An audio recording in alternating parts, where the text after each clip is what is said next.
क्या सैलरी मिलने के कुछ टाइम बाद ही आपके सारे पैसे गायब हो जाते हैं? अगर आपका पैसा आपके पास नहीं रहता और आपको बार बार पैसे से जुड़ी प्रॉब्लम्स फेस करनी पड़ती है, तो आपको ये ऑडियो बुक समरी जरूर सुननी चाहिए, क्योंकि इस ऑडियो बुक समरी में लेखिका ने इस बात को साफ साफ बताया है कि आखिर आपके पैसे जाते कहाँ हैं।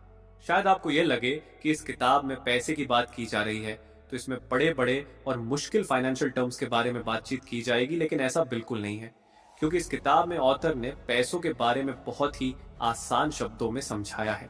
यह बुक हर उस इंसान को पढ़नी चाहिए जिसे अपने पैसे कमाने से लेकर बचत करने में प्रॉब्लम होती है, खासकर students, teenagers, adults. Chapter number 1, introduction, debt, equity, assets, investments. चारों ऐसे शब्द हैं जिसे सुनकर किसी भी नॉन फाइनेंशियल व्यक्ति के सर में दर्द होने लगे, क्योंकि जो लोग फाइनेंशियल बैकग्राउंड से होते हैं उन्हें इन सब चीजों के बारे में जानकारी होती है, लेकिन जिन लोगों की फाइनेंशियल बैकग्राउंड नहीं होती है उन्हें इन टर्म्स को समझने में बहुत प्रॉब्लम होती है। कुछ लोगों को तो ये सारी चीजें इतनी बुरी लगती है कि वह इन सब चीजों से पीछा छुड़ाने की कोशिश करते हैं, लेकिन मैं आपकी जानकारी के लिए बता दूं कि आप चाह कर भी ऐसा नहीं कर सकते हैं, क्योंकि फाइनेंस की नॉलेज आपको बिना इन सब चीजों को समझे नहीं मिलेगी, और पैसे को समझना आपको तभी मुश्किल और डरावना लगेगा जब आप उसके बारे में इस तरह से सोचेंगे। इस ऑडियो बुक समरी में आपको आपके पैसे को मैनेज करने के लिए सिंपल फाइनेंशियल सिस्टम के बारे में बताया जाएगा। साथ ही आपको ऊपर बताए 4 शब्दों के बारे में भी आसान शब्दों में बताया जाएगा। Chapter number 2, the money order. क्या आपकी लाइफ में कोई ऐसा समय आया है जब आपके पास खाने तक के लिए पैसे ना हो? मतलब आप किसी बेकरी शॉप पर गए हैं, लेकिन वहां जाने के बाद आपको ऐसा लगा हो कि अगर आप पेस्ट्री खाने की जगह पैसे को रख लेंगे तो आपके पैसे बाद के लिए बच जाएंगे। क्या आपको बिल पे करने की चिंता हुई है? अगर हाँ, तो हम आपको कहना चाहेंगे कि ऐसा कोई भी व्यक्ति अपना फाइनेंशियल कंडीशन खुद हैंडल कर सकता है। अपने फाइनेंस को हैंडल करना बहुत ही ज्यादा आसान है। आपको बस अपने पैसों को एक मनी बैंक या फिर एक पिगी बैंक की तरह देखना होगा। अगर आप इस चीज को ध्यान से समझेंगे तो आपको यह समझ आएगा कि आप हर महीने अपने बैंक को अपनी कमाई से भर देते हैं, फिर इस बैंक से थोड़ा थोड़ा पैसा अपनी जरूरतों के लिए निकाल लेते हैं, और फिर अगर बॉक्स में कुछ पैसे बच जाते हैं तो आप उन पैसों को निकाल कर या तो दूसरे कामों में लगा देते हैं या फिर अपने रिटायरमेंट या दूसरे किसी इन्वेस्टमेंट में लगा देते हैं, जो कि एक सही अप्रोच नहीं है, क्योंकि अपनी कमाई से खर्चे निकालने के बाद आपको उन पैसों को सीधे इन्वेस्टमेंट के लिए इस्तेमाल नहीं करना चाहिए, बल्कि आपको उन पैसों को अपने इमरजेंसी के लिए बचा के रखना चाहिए। यहाँ इमरजेंसी का मतलब कुछ भी हो सकता है। हो सकता है कि आप कोई दुर्घटना के शिकार हो जाए, या फिर आपकी नौकरी चली जाए, या फिर आपके किसी खास की मौत हो जाए, या इससे भी बुरे हालात में यह पैसे आपकी मदद करेंगे, और खास तौर पर तब मदद करेंगे जब आपको सच में पैसे की बहुत जरूरत होगी। Chapter number 3, don't stash that cash. इस बुक के ऑथर की अनु नाम की एक दोस्त है जो ऑथर से बिल्कुल ऑपोजिट थी। बुक की ऑथर मोनिका जहां हर चीज को पूरे प्लान के साथ इंप्लीमेंट करने पर यकीन रखती थी, वहीं उनकी दोस्त अनु चीजों को बस यूं ही कर लेती थी। अनु एक फ्रीलांसर डिजाइनर थी जिसे पैसे के बारे में बात करना बहुत बुरा लगता था, यहाँ तक कि वह इस बारे में बात करने को टाइम वेस्ट करना समझती थी। लेकिन एक दिन अनु खुद मोनिका से पैसे के बारे में बात करती है, जिसे सुनकर मोनिका को भी काफी हैरानी होती है। अनु मोनिका को बताती है कि हर महीने उनके बैंक में पैसे तो आते हैं, लेकिन फिर उनके पैसे कहाँ चले जाते हैं, या यूं कहे कि पैसे कैसे खर्च हो जाते हैं, उन्हें समझ ही नहीं आता। अनु की परेशानी को सुनने के बाद मोनिका ये कहती है कि अनु के प्रॉब्लम और आप सभी की प्रॉब्लम एक जैसी ही है। आप लोग हमेशा अपने पैसों को बिना कोई सिस्टम बनाए खर्च कर देते हैं, और फिर बाद में ये कहते हैं कि हमारे पास सेव करने जितने पैसे हैं ही नहीं। अगर आपको ये नहीं समझ आ रहा है कि आपका पैसा आखिर महीने के लास्ट तक चला कहाँ जाता है, तो आपको सबसे पहले सिर्फ 2 चीजों पर ध्यान देना चाहिए। पहली चीज आपका पैसा कब आ रहा है, और दूसरी लेकिन सबसे जरूरी चीज कि आपका पैसा कहाँ जा रहा है। हाँ, शुरुआत में आपको सिर्फ अपने पैसों पर ध्यान देने की जरूरत है। हो सकता है कि आपको सुनने में यह चीज है थोड़ी बोरिंग लगे, लेकिन आपको अपने खर्च का हिसाब रखना ही होगा, क्योंकि अगर आप इस काम को बोरिंग तरीके से लेंगे तो आप कभी भी अपने पैसे के बारे में जान नहीं पाएंगे। ऑथर यह भी कहती है कि जब आप अपने खर्च पर ध्यान देना शुरू करेंगे तब आपको एहसास होगा कि आप कितना ज्यादा पैसा खर्च करते हैं, और आपका यह कहना कि आप बिल्कुल खर्चीले नहीं हैं, तो अब आपकी यह गलतफहमी भी दूर हो जाएगी।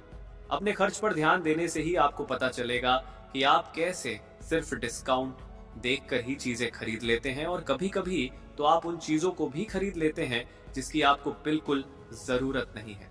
आप शॉपिंग के दौरान अपने बजट से ज्यादा चीजें खरीद लेते हैं।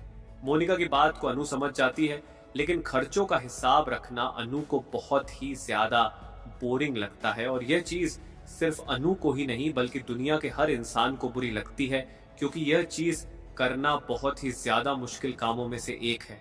इसीलिए इस मुश्किल काम को समझते हुए मोनिका एक आसान तरीका बताती है जिससे आप और अनु दोनों ही अपने खर्च पर नजर रख पाएंगे। अपने खर्चे और इनकम पर नजर रखने के लिए आप अलग अलग कैटेगरी बना लीजिए। वैसे तो आपको सिर्फ इनकम, एक्सपेंस और सेविंग की जरूरत होगी, लेकिन आप चाहे तो इसकी एक से ज्यादा कैटेगरी भी बना सकते हैं। अपने पैसों को मैनेज करने के लिए मोनिका भी 3 अलग अलग बैंक अकाउंट का इस्तेमाल करती है। मोनिका ने अपने पहले बैंक अकाउंट का नाम इनकम अकाउंट, दूसरे बैंक अकाउंट का नाम स्पेंडिंग अकाउंट और तीसरे बैंक अकाउंट का नाम इन्वेस्टमेंट अकाउंट रखा है। मोनिका कहती है कि इस तरह से अलग अलग अकाउंट बनाकर आप अपने पैसों पर नजर डाल पाएंगे। साथ ही वह कहती है कि मान लीजिए आपके घर के बगीचे में कोई मुर्गा है जो यहाँ वहां घूमता है और जिसे देखकर आपको बहुत अच्छा लगता है, तो क्या आप उस मुर्गे को खा पाएंगे?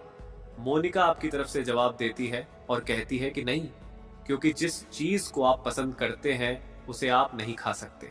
ठीक उसी तरह जब हम किसी को एक आइडेंटिटी या यूं कहे कि पहचान दे देते हैं तो फिर उसे खर्च करने पर हमें बुरा लगता है। एग्जाम्पल देकर बात करें तो मान लीजिए आपने अपने सेविंग अकाउंट में कुछ पैसे डाले हैं जिससे आप कुछ और करना चाहते हैं, लेकिन जरूरत के समय आपने उससे पैसे निकाल ली, तो जब आप ऐसा करेंगे तब आपको ऐसा करने पर बुरा महसूस होगा और यह चीज आपको बेकार की चीजों को खरीदने से भी रोकेगी। मोनिका बताती है कि उनके सेविंग बैंक अकाउंट में उनकी सैलरी आती है तब वह अपने जरूरत के मुताबिक कुछ पैसे हटाकर अपने स्पेंडिंग अकाउंट में डाल देती है, और अगर कुछ पैसे बच जाते हैं तो वह उन्हें अपने इन्वेस्टिंग अकाउंट में डाल देती है। हो सकता है कि आपको मोनिका का तरीका थोड़ा बुरा लगे, लेकिन यह तरीका सही में काम करता है। आखिर क्यों? क्योंकि अगर आपकी सैलरी कम भी है तो हो सकता है आपको किसी और जरिए से पैसे मिले। लोगों को जब भी कोई पैसा मिलता है तो वह उन्हें बिना सोचे समझे ही खर्च कर देते हैं, लेकिन आपको ऐसा बिल्कुल नहीं करना है। जब भी आपको आपकी सैलरी के अलावा भी कुछ पैसे मिले तो आप उसे अपने सेविंग अकाउंट में डालिए। मोनिका कहती है कि इस तरह से अगर आप अपने पैसों को बैंक में डाल देंगे तब आप चाहकर भी उन पैसों को खर्च नहीं कर पाएंगे, क्योंकि जब आपके पास कैश ही नहीं होगा तो आप उसे खर्च कैसे करेंगे? साथ ही आपको अपने आप को ऑनलाइन बैंकिंग से पैसे खर्च करने से भी रोकना है। मोनिका कहती है कि हर किसी को यह तरीका जरूर आजमाना चाहिए, कम से कम 3 महीने के लिए तो जरूर। इस बीच हो सकता है कि आपको अपने स्पेंडिंग अकाउंट में पैसे कम लग रहे हो, लेकिन आपको अपने इन्वेस्टिंग अकाउंट के पैसों को स्पेंडिंग अकाउंट में नहीं डालना है।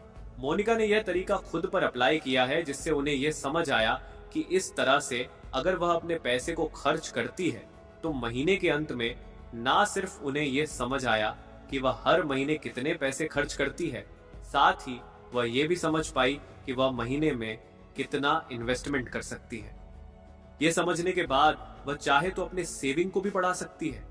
जब आप अपने पैसों पर अलग अलग लेबल लगा देते हैं तब आप अपने पैसों को खर्च होने से बचा लेते हैं, क्योंकि तब आपका दिमाग बिहेवियरल इकोनॉमिक्स को समझने लगता है, और एक बार जब आपको अपने बजट पर चलने की आदत हो जाती है तब आपको उसमें चेंज लाना अच्छा नहीं लगता है। Chapter number 4, finally we are investing. शुरू में आप सभी की तरह मोनिका भी खुद को इन्वेस्टिंग से दूर रखना चाहती थी, क्योंकि आप ही की तरह मोनिका को भी इन्वेस्टिंग कॉम्प्लिकेटेड और डरावना लगता था। अपने फाइनेंस को मैनेज करने के बाद भी मोनिका सही तरह से अपने फाइनेंस का इस्तेमाल नहीं कर पा रही थी, जिसकी वजह से उन्हें और उनके पति को घर चलाने में काफी दिक्कत हो रही थी।